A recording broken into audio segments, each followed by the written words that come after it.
Have you ever been so excited about presenting this great idea you have for a colleague or a friend, then all you heard in return was,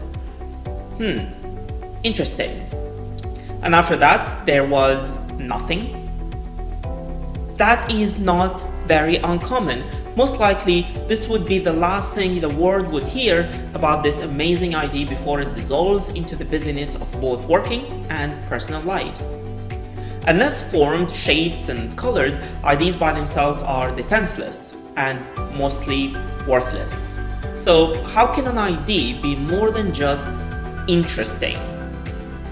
One way to get past the interesting point is to get more attention to it by making your audience feel the idea. This is guaranteed to give you more of their attention for a longer time. Prototyping is the best way to have your audience feel your idea.